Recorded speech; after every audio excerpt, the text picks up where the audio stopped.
मेरे प्यारे साथियों, आपातकाल इमरजेंसी ऐसी सूचनाएं जिस समय पर होता क्या है। आपातकाल का मतलब है कि जो लोकल गवर्नमेंट है उससे ताकत लेकर के केंद्र अपने पास ले ले तो उसे आपातकाल की कंडीशन माना जाता है। यानी कि लोकल बॉडीज हों या फिर विधानसभाएं हों, उन सब का नियंत्रण अलग अलग देशों में अलग अलग परिभाषाएं हैं, लेकिन उनको लेकर कोई सुप्रीम अथॉरिटी अपने हाथ में ले ले तो वह आपातकालीन परिस्थिति कहलाती है। डेमोक्रेसी के लिए खतरनाक मानी जाती है, आपातकाल नहीं लगना चाहिए होता है, ठीक है। लेकिन आपातकाल कहां लगाया है यह जानकारी अगर मैं आपको बताता हूं तो आपके अंदर एक अलग लेवल की क्यूरियोसिटी पैदा होगी। आपातकाल लगाया है न्यू कैलिडोनिया में। अब आप पूछेंगे फ्रांस ने आपातकाल लगाया है न्यू कैलिडोनिया में। इससे भी भारी लाइन है जो अब मैं बोलने जा रहा हूं, और वो ये है कि आप और हम सोचते हैं कि दुनिया में कोई भी देश अभी गुलाम नहीं है। न्यू कैलिडोनिया उसका उदाहरण है। आज भी फ्रांस का राज यहां चलता है। जी हां साथियों, फ्रांस आज भी दुनिया की बहुत सी ऐसी टेरिटरीज हैं जिन पर अपना शासन बना के रखा हुआ है। उनमें से न्यू कैलिडोनिया एक है, फ्रेंच गुयाना एक है, रीयूनियन आइलैंड एक है। ऐसे तमाम जगह हैं जहां पर फ्रांस का आज भी कब्जा है। आज भी आजाद नहीं हुए हैं। तो आजाद नहीं हुए हैं तो क्या इनके अंदर आजादी की मांग नहीं उठती क्या? सर आप अगर इसको बता रहे हो तो मुझे तो यही नहीं पता कहां है ये न्यू कैलिडोनिया, पहले ये तो बताओ। बिल्कुल बताऊंगा, लेकिन उससे भी ज्यादा सवाल तो मेरे मन में ये बन गया है कि सर आजाद नहीं हुए तो क्या आज तक आजादी की इनके अंदर मांग नहीं उठी क्या?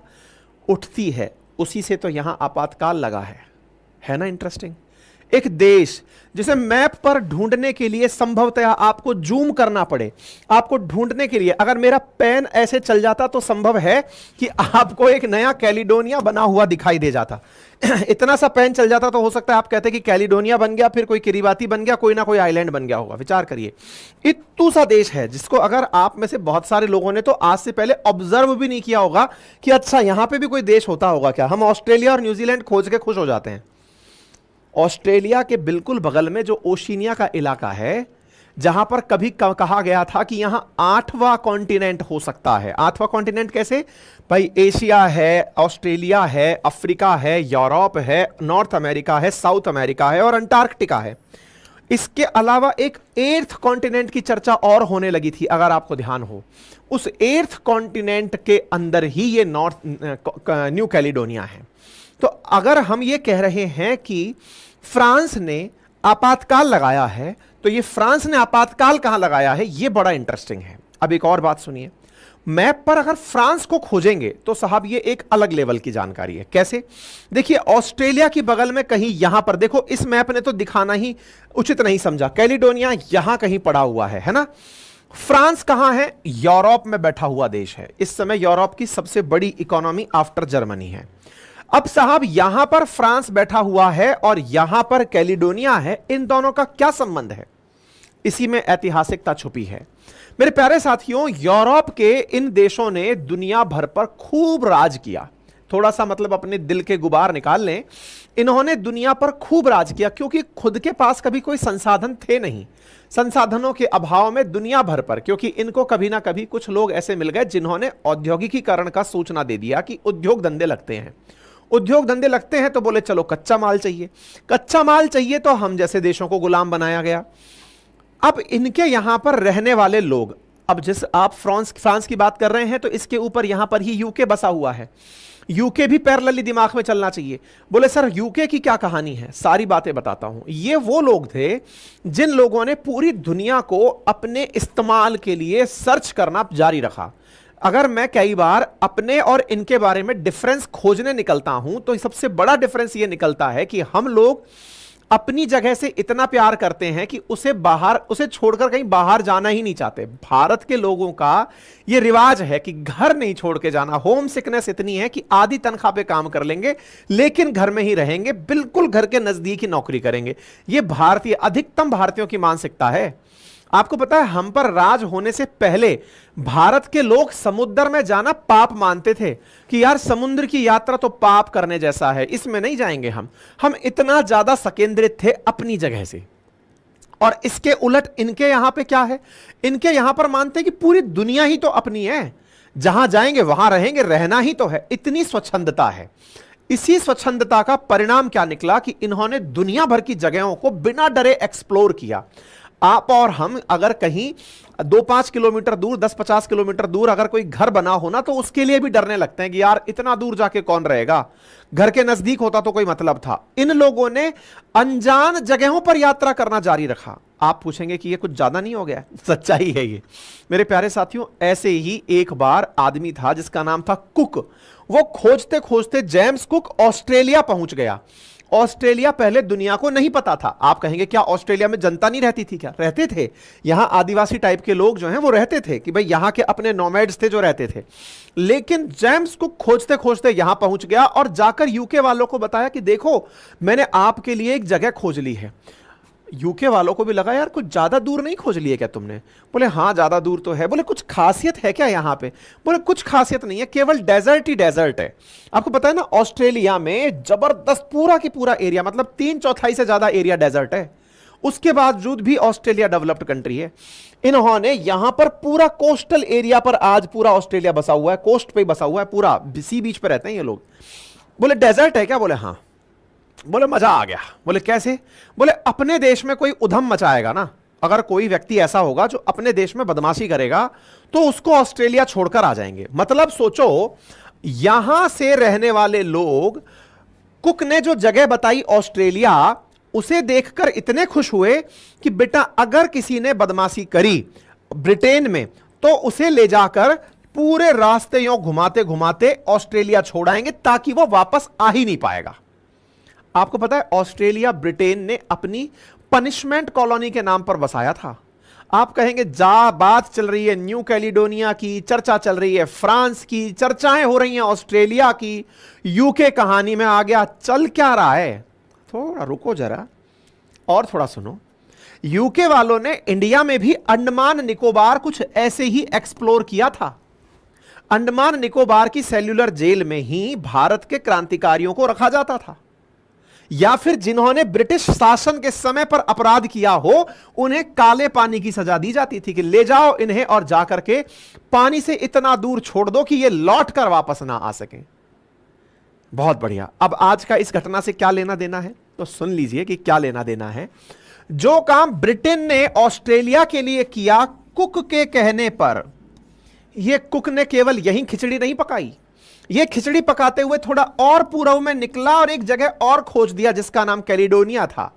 कैलिडोनिया को फ्रांस वालों ने अपनी कॉलोनी के रूप में जेल बना के रखा कि बेटा अगर फ्रांस में किसी ने बदमाशी करी तो उसे ले जाकर कैलिडोनिया में छोड़ूंगा। अब समझ में आया? यानी फ्रांस के अपराधी रहकर कहां बसे? कैलिडोनिया में। ब्रिटेन के अपराधी कहां बसे? यहां पे ऑस्ट्रेलिया में। और भारत में जब शासन करते थे ब्रिटिशर्स तो इन्हें ले जाकर कहां छोड़ते थे? अंडमान निकोबार में। क्या आपको मेरी बात समझ में आ रही है? चीजें रिलेट कर पा रहे हैं?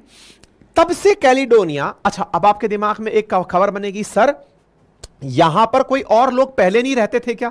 रहते थे। यह एरिया मेलिनेशिया कहलाता है और मेलिनेशियंस लोग कहलाते हैं। यहां पर बहुत छोटे छोटे देश हैं, यहां पर लोग ऑलरेडी यहां की ट्राइब्स रहती थी, लेकिन इन लोगों ने अपने लोग ले जाके छोड़ दिए, जस्ट लाइक काला पानी की, रहो बेटा तुम्हारी सजा है। ये हो गया, कहानी खत्म। यह बात कब की है? यह बात है उस समय जब औद्योगिक युग चल रहा था। मतलब आज से कम 400-500 साल पहले की बातें हैं। मतलब आज से कम 250 साल तो पकड़ ही लो एटलीस्ट।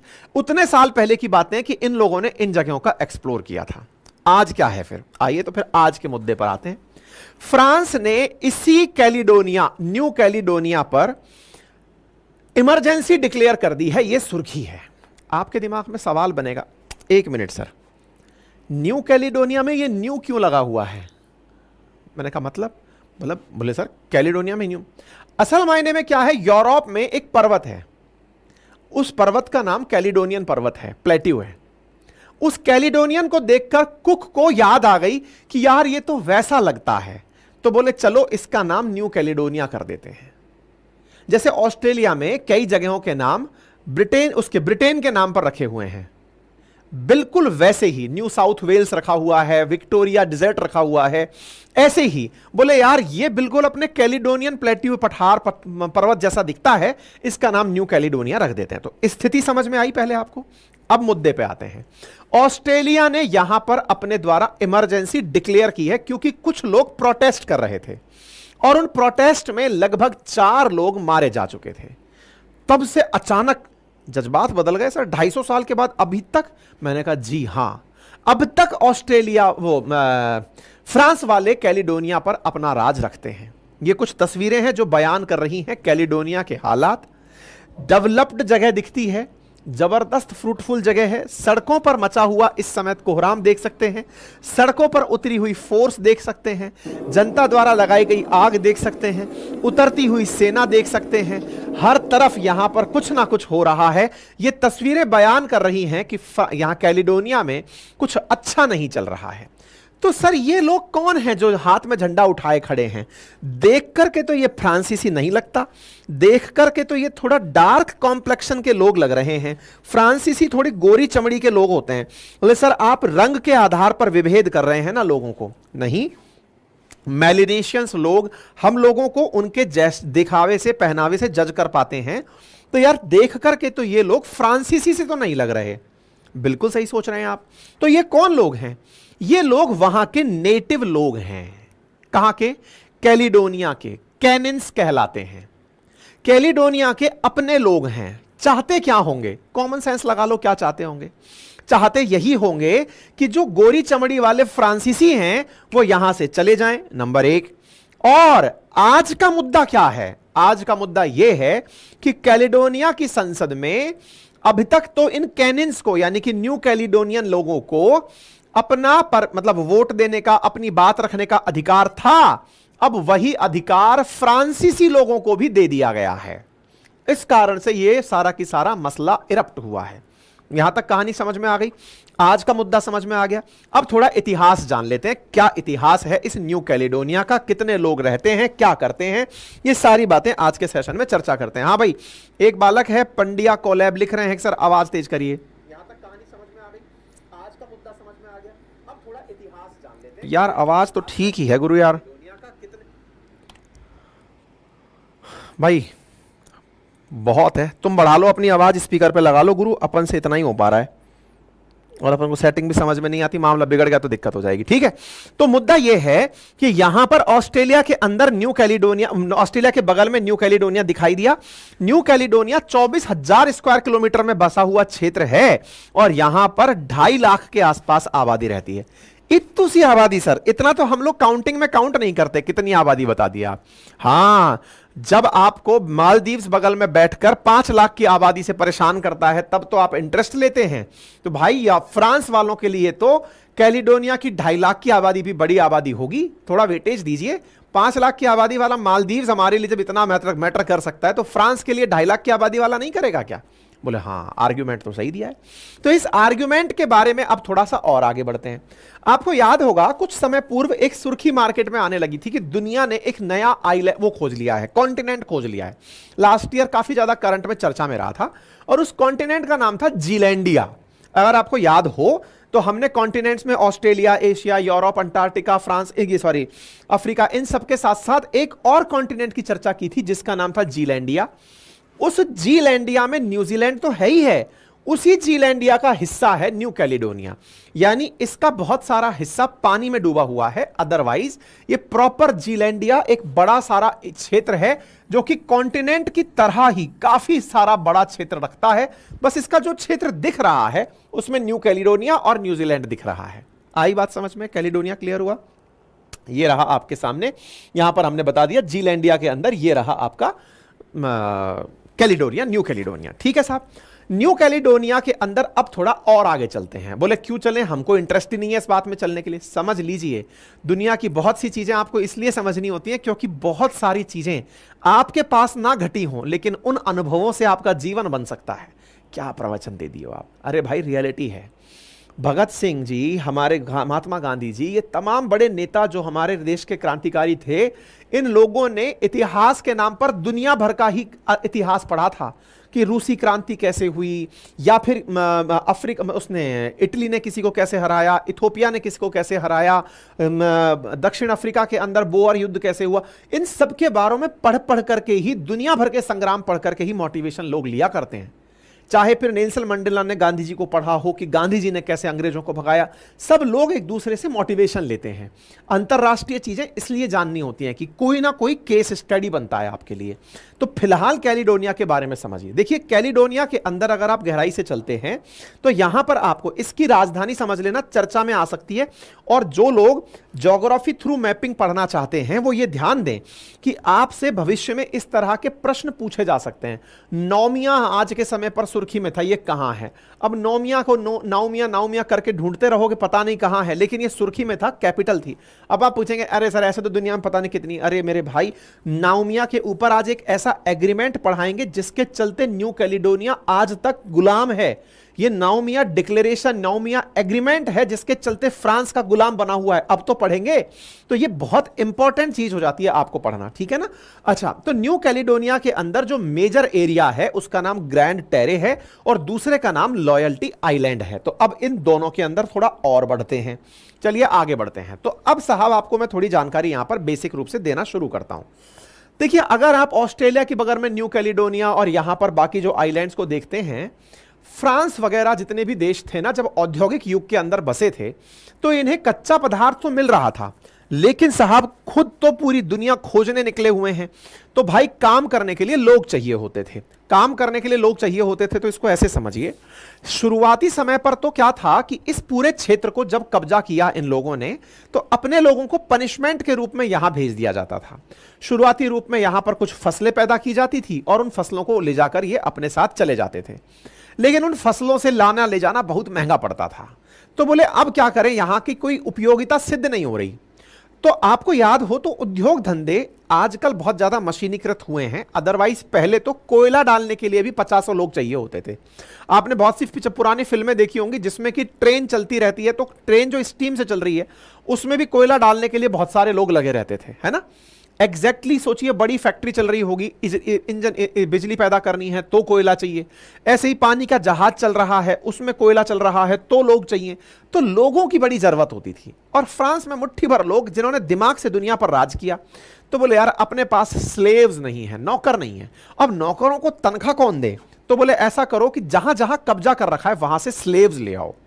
भाई साहब, कोयला फूंकने के लिए, फैक्ट्रियों में काम करने के लिए ये लोग यहां पहुंचे और यहां के लोग जो कॉम्प्लेक्शन में थोड़े डार्क हैं उन लोगों को यहां से ले जाया गया। इस प्रक्रिया को ब्लैक बर्डिंग कहा गया। आप में से कुछ लोग ये पॉइंट कह सकते हैं कि आपने ये नाम कैसे ले लिया कि ये लोग रंग में काले दिख रहे हैं। अरे भाई, ये टर्मिनोलॉजी बनी हुई है, ब्लैक बर्डिंग।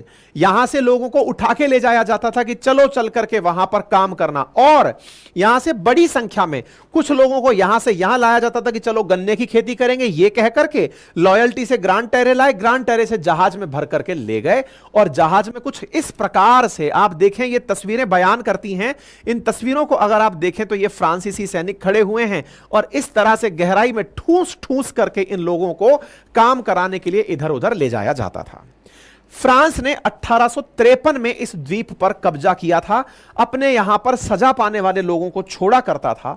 लेकिन धीरे धीरे फ्रांस ने यहां पर क्या पाया कि यहां पर भी, क्योंकि देखिए जहां पहाड़ हैं, जहां पर इस तरह का कोई भी प्लेट आपस में टकराई हो, वहां पर माइंस मिनरल्स मिल सकते हैं। शुरुआत में फ्रांस यहां पर अपराधी रखता था, यहां के लोगों को स्लेव्स बनाता था, और यहां पर खोज करने के लिए जब पहाड़ खोदे तो उसे यहां पर निकल का भंडार मिला। निकल जो कि आजकल बहुत ज्यादा जरूरी है, बहुत सारे इलेक्ट्रॉनिक गैजेट्स के अंदर बड़ा एलिमेंट है। यहां पर न्यू कैलिडोनिया के लोग, जिन्हें कनक कहा जाता है, उनका उसने उपयोग करना शुरू किया। हालांकि कैलिडोनियंस के जो कनक्स हैं, इन्होंने विरोध भी शुरू किया, लेकिन इस विरोध को पूरी तरह बल के प्रयोग से दबा दिया गया। यह बल का प्रयोग चलता रहा और फ्रांसीसी लोग यहां से उठा उठाकर निकल अपने देश ले जाते रहे। बढ़िया निकल का सोर्स यहां से उठाकर फ्रांसीसी अपने देश ले गए। जो काम का बिल्कुल नहीं था क्षेत्र, अब वो माइंस के चालू होने से बड़ा फ्रांसीसियों के लिए काम का हो गया।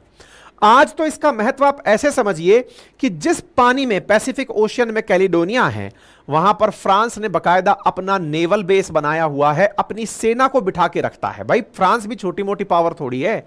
आज अमेरिका अगर 80 जगहों पर अपने डेरे डालकर बैठा है दुनिया में, तो दुनिया के इन्हीं देशों ने तो आपस में पूरी दुनिया पर राज किया है।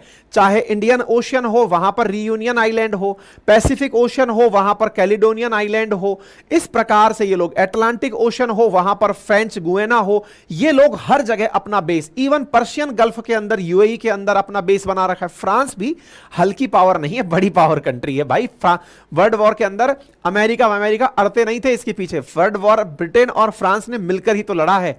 दुनिया की बड़ी ताकतों में ब्रिटेन के बाद दूसरा नंबर फ्रांस का ही आया करता था। आज तक भी ये उसी गुरूर में रहता है कि दुनिया पे मेरी सुप्रीमेसी रहनी चाहिए, और उसी का प्रभाव क्षेत्र भी है।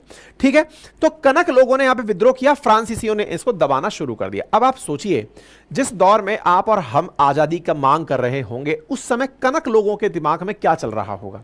उनकी सभी चीजों को दबा दिया गया, दबाते रहे, फ्रांसीसी यहां पर दमन करते रहे, और बड़ी संख्या में जो अपराधी थे वो यहां आकर बसना शुरू हो गए। लगभग यहां की 33% फिलहाल आबादी ऐसी है जो आबादी फ्रांसीसी है, यानी कि फ्रांस से आकर यहां बसे हुए लोग हैं। फिर आज का स्थिति क्या है? तो अब हुआ यह कि इन लोगों ने, जो यहां के नेटिव्स कनक थे, इन्हें जब समझ में आया कि यार हमारा ही यूज कर रहा है फ्रांस, तो इन्होंने अपनी स्वतंत्रता की मांग करना शुरू किया। 1988 में मैटिगनन नाम से एक समझौता हुआ, जिसमें यह कहा गया कि अगर आप फ्रांस के शासन से बाहर होना चाहते हैं, तो आज के 10 साल बाद हम आप लोगों के पास में मतदान का प्रस्ताव लेकर आएंगे। यह बिल्कुल वैसे ही है जैसे भारत में 1909 का मार्लेमेंटो, 1919 में मॉन्टेग्यू चेम्सफोर्ड, 1919 के 10 साल बाद फिर से एक कमीशन आना था, लेकिन साइमन 1927 में आ गया। बिल्कुल फ्रांसीसियों ने भी यहां पर ऐसे ही किया। 1988 में इनसे कहा कि अगर आप लोग चाहते हैं आजाद होना, ठीक है, हम लोग आपके सामने आएंगे, स्वतंत्रता के लिए आज से 10 साल बाद आपसे बात करेंगे। बोले मंजूर है। इन लोगों ने कहा कि चलो कम से कम कुछ तो मिला। ये लोग इस बात पर चर्चा के लिए तो तैयार हुए, यहां के लोग तैयार हुए। इस एग्रीमेंट को मैटिगनन एग्रीमेंट कहा गया। 1998 में जाकर के फिर से इनके बीच में एक समझौता हुआ। फ्रांसीसी लोग आए और उन्होंने कहा कि देखिए, अब आप लोग चाहते हैं कि हम यहां से चले जाएं, ठीक है, लेकिन आप लोगों से गुजारिश है कि एक बार सभी लोगों की राय जान लेते हैं। इस 10 साल में इन्होंने यहां पर खूब काम किया, लोगों के बीच खूब भला बनने का प्रयास किया। बोले एक काम करते हैं, जनमत संग्रह करा लेते हैं, और एक जनमत संग्रह नहीं, 3 जनमत संग्रह कराएंगे, और उसकी मेजॉरिटी पर, भाई 3 के अंदर 3-2 से फैसला होता है, 1-2 से फैसला होता है, 3-0 से फैसला होता है, उसको माना जाएगा। यहां के कनक लोगों ने कहा चलो ये भी मंजूर है। 1998 में इसी को ध्यान में रखते हुए यहां पर समझौता हुआ, जिसे नोमिया समझौता कहते हैं।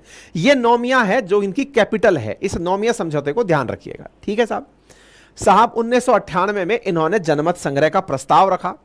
2006 के अंदर जो यहां के रहने वाले कनक हैं, उन्होंने अपनी तरफ से फ्रांसीसी संसद के अंदर फ्रांसीसी नागरिकों के मतदान के अधिकार को प्रतिबंधित करने के लिए वोट दिया। मतलब यह था कि फ्रांसीसी संसद ने क्षेत्र में फ्रांसीसी नागरिकों के मतदान अधिकारों को प्रतिबंधित करने के लिए वोट दिया। मतलब एक प्रकार से जो फ्रांस के नागरिक हैं वो कनक की संसद में वोट नहीं दे पाएंगे। यह भी एक एग्रीमेंट 2006 में हो गया। यही एग्रीमेंट है जो आज का सबसे बड़ा कलेश बना हुआ है। यह है नोमिया अकॉर्ड। 1998 के अंदर न्यू कैलिडोनिया के लोग, जिन्हें कनक कहा जाता है, और फ्रांस की सरकार के बीच में इसे लागू किया गया। इन दोनों के बीच में जब ये सारी बातें हो गई 1998 के अंदर, तो भाई साहब इनके यहां पर रेफरेंडम करवाया गया। रेफरेंडम के परिणाम क्या निकले वो आपके सामने हैं। 2018 के अंदर जो रेफरेंडम हुआ, 1998 के अंदर इन्होंने बात रखी कि अगले 20 साल के अंदर हम लोग आपके यहां रेफरेंडम कराएंगे। ऐसी स्थिति में न्यू कैलिडोनिया के अंदर 2018 में रेफरेंडम यानी जनमत संग्रह हुआ।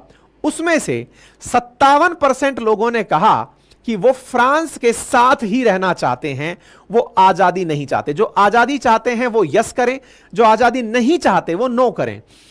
57% लोग बोले कि उन्हें आजादी नहीं चाहिए। 2020 में फिर एक रेफरेंडम कराया गया। इस रेफरेंडम में 53% लोग बोले कि हमें आजादी नहीं चाहिए, हमें फ्रांस की ही कॉलोनी बनकर रहना है। और 2021 में तो बवाल ही हो गया। क्या बवाल हो गया? 96% लोगों ने कहा हमें आजादी नहीं चाहिए, हम रहना चाहते हैं फ्रांस के साथ। आप सोचेंगे ऐसा क्या हुआ, जज्बात कैसे बदल गए? जवाब है कोरोना। जी हां साथियों, इन्होंने अपना तीसरा रेफरेंडम तब कराया जब दुनिया कोरोना के कारण जूझ रही थी। इस कोरोना के कारण जहां लोग बाहर नहीं निकल पा रहे थे, वहां पर इन्होंने अपने प्रभाव वाले लोगों को बाहर निकलवा के वोटिंग करवा दी। इसका यहां के रहने वाले जो प्रो इंडिपेंडेंट लोग हैं उनके द्वारा विरोध किया गया, लेकिन फ्रांस चूंकि पहले भी 2-0 से बढ़त बना के चल रहा था, इस मैच को 3-0 से जीत गया। वर्तमान में अकॉर्डिंग टू नोमिया एग्रीमेंट यह क्षेत्र फ्रांस का अधिकार क्षेत्र है और अब इसे फ्रांस ही समझा जाए, क्योंकि कैलिडोनिया अब कभी आजाद नहीं होगा। न्यू कैलिडोनिया ने हालांकि अपनी तरफ से इस बात को इग्नोर किया था कि साहब मतलब उन्होंने कहा कनक कि जब 2-0 से पहले ही हार गए तो इस वोटिंग में हम पार्टिसिपेट नहीं करेंगे, लेकिन फ्रांसीसियों ने गजब तरीके से अपना क्षेत्र इसे बना लिया। ठीक है, आज फ्रांस दुनिया में कहां कहां है एक बार के लिए यह जान लेते हैं मेरे प्यारे साथियों। वर्तमान में France French Polynesia, New Caledonia, Indian Ocean में रीयूनियन आइलैंड, जिबूती, यूएई के अंदर इनका बेस, अफ्रीका में Ivory Coast, Gabon, Senegal, Martinique और फ्रेंच गुयाना के अंदर फ्रांस बैठा हुआ है। यहां पर फ्रेंच फोर्सेस ऑफ सॉवरेनिटी, यानी कि यह पूरा पूरा क्षेत्र तो फ्रांस का अपना ही है, यानी कि फ्रांस केवल यूरोप में ही नहीं अपितु north America, south America, Indian ocean के अंदर अफ्रीका, ओशिनिया और यहां पर सब जगह फ्रांस के अपने अपने क्षेत्र हैं जहां पर यह टिक कर बैठा हुआ है। इसके अलावा जो क्षेत्र आपको दिख रहे हैं, यह क्षेत्र फ्रांस अपनी बेस बना के बैठा हुआ है। मतलब ओवरसीज के मामले में केवल अमेरिका ही नहीं, फ्रांस का नाम भी आता है, यह भी अपने स्तर पर कब्जा जमाकर रखा हुआ है। मेरे प्यारे साथियों, कैलिडोनिया की इकोनॉमी में निकल प्रोडक्शन का बहुत बड़ा योगदान है। कहते हैं कि यहां की 20% जीडीपी माइनिंग इंडस्ट्री से चलती है, बाकी यहां पर बहुत बड़ा पैसा, बाकी जो 15% है वो यहां पर अन्य जो आयरन ओर निकलते हैं, कोबाल्ट मैग्नीशियम निकलते हैं, उनसे चलती है और बाकी चीजें टूरिज्म से चलती हैं। अब आपके दिमाग में आएगा टूरिज्म, यहां कौन टूरिस्ट जाता होगा? चलिए आपको बताते हैं मेरे प्यारे साथियों। ये जो तस्वीरें आपको दिख रही हैं, इसमें धुआं आपको दिख रहा होगा, लेकिन इस जगह की प्योरिटी के बारे में कहते हैं कि दुनिया की सबसे प्योर एयर अगर कहीं है तो उस जगह का नाम न्यू कैलिडोनिया है। जिस जगह आज आप ये धुएं के गुबार उठते हुए देख रहे हैं, इन धुएं की गुबारों ने समझिए कि यहां की एयर को प्रदूषित कर दिया है। यह प्रदूषित एयर यहां का सबसे गंदा समय समझा जा सकता है, क्योंकि यहां पर जो एयर इंडेक्स अपन निकालते हैं, जो एयर क्वालिटी इंडेक्स निकालते हैं AQI, जिसमें भारत के अंदर दिखाया जाता है कि ये पार्ट पर मिलियन में इतना ज्यादा ppm पर चला गया है, ये बिल्कुल 0 से 2 के बीच में रहता है। इतनी प्योरेस्ट एयर यहां पर उपस्थित है। लोग यहां पर साफ और स्वच्छ हवा लेने के लिए यात्री बनकर के जाते हैं। ठीक है, अब फिलहाल ये लोग यहां पर प्रोटेस्ट क्यों कर रहे हैं, जब इनकी आजादी तो पहले ही छिन गई 2021 में। साथियों याद हो तो मैंने आपको 2006 में दिखाया था कि फ्रांस की संसद ने कहा था कि कैलिडोनिया के अंदर फ्रांसीसी लोग वोटिंग में पार्टिसिपेट नहीं करेंगे, अगर ध्यान हो। अभी क्या हुआ है, रिसेंटली ये प्रोटेस्ट क्यों हो रहे हैं? क्योंकि फ्रांस ने अपना वो पुराना आदेश पलट दिया है और कहा है कि 10 साल से जो कैलिडोनिया में रह रहा है वो इसकी संसद के अंदर वोट दे सकता है, संसद में वोट दे सकता है, मतदान में पार्टिसिपेट कर सकता है। जबकि जो कनक लोग हैं, न्यू कैलिडोनियन लोग हैं, ये चाहते थे कि नोमिया एग्रीमेंट, या फिर कहिए कि नोमिया होने से पहले जो लोग यहां रह रहे थे वही लोग यहां पर रहेंगे, क्योंकि नोमिया में टारगेट किया गया था कि 20 साल बाद रेफरेंडम कराएंगे। तो आपने पहले भी बड़ी संख्या में फ्रांसीसियों को यहां भर दिया था, अब आप बड़ी मात्रा में फ्रांसीसियों को भरकर फिर हमारे मुद्दे भी दबा देंगे और हमारा कोई महत्व नहीं रह जाएगा। फिलहाल ये लोग अपने मुद्दों को पिटता हुआ देख, फ्रांसीसियों का और प्रभाव बढ़ता हुआ देखकर इस विरोध को कर रहे हैं। उम्मीद है कि आप सभी साथियों को यह बात अच्छे से समझ में आ गई हो। यह है पूरा पूरा न्यू कैलिडोनिया, जो कि फ्रांसीसी कॉलोनी, लेकिन वर्तमान में जिस तरह से आपको दिखाई दे रहा है, यह आज का विरोध है जो आपको यहां पर दिख रहा है। इसी कारण से फ्रांस ने यहां पर इमरजेंसी डिक्लेयर की है, और इमरजेंसी डिक्लेयर करने के साथ दुनिया को लेकिन यह जरूर पता चल गया कि फ्रांस किस तरह का व्यक्तित्व रखता है। दुनिया भर पर टिप्पणी करने वाले ये लोग दूसरों की आजादी के बारे में क्या सोचते हैं, ये इनका चेहरा सामने निकलकर आ गया है। उम्मीद है कि आप सभी लोग ऐसे ही अपना प्यार बनाए रखेंगे। बाकी आपसे गुजारिश है, बाकी सलाह है, ये तो गुजारिश तो नहीं है, आपको जमता है तो जितना भी सब्जेक्ट जैसे आज आपने पढ़ा, हिस्ट्री, ज्योग्राफी, पॉलिटी, इकोनॉमी, सबका ब्लेंडिंग था अपने करंट में, उसको अगर आपको डिटेल में पढ़ना है पूरी थ्योरी को, जीएस को, तो आप 1499 में जाकर मेरी क्लासेस को एक्सेस कर सकते हैं। अपनी पाठशाला एप्लीकेशन पर पूरी 1 साल की वैलिडिटी के साथ आपको मिल जाएंगी। और इस कंटेंट, इसमें जो पढ़ाया गया कंटेंट है वो 3000 पेजेस में कुछ इस तरह खूबसूरत हैंडराइटिंग में हर सब्जेक्ट का लिखकर हमने नोट्स भी तैयार किए हुए हैं जो आपके घर पर डिलीवर हो जाते हैं, है ना। आप उन्हें ऑर्डर कर सकते हैं, मात्र 7 दिन के अंदर हमारे प्रॉपर नोट्स हैंड रिटन घर पर पहुंच जाते हैं, मेरे अपने notes. Thank you so much. अपना ख्याल रखें, बड़ों का सम्मान करें, छोटों को प्यार दें, अपना व्यक्तित्व इस प्रकार से विकसित करें कि महिलाएं आपके साथ सुरक्षित और सम्मानित महसूस करें। धन्यवाद।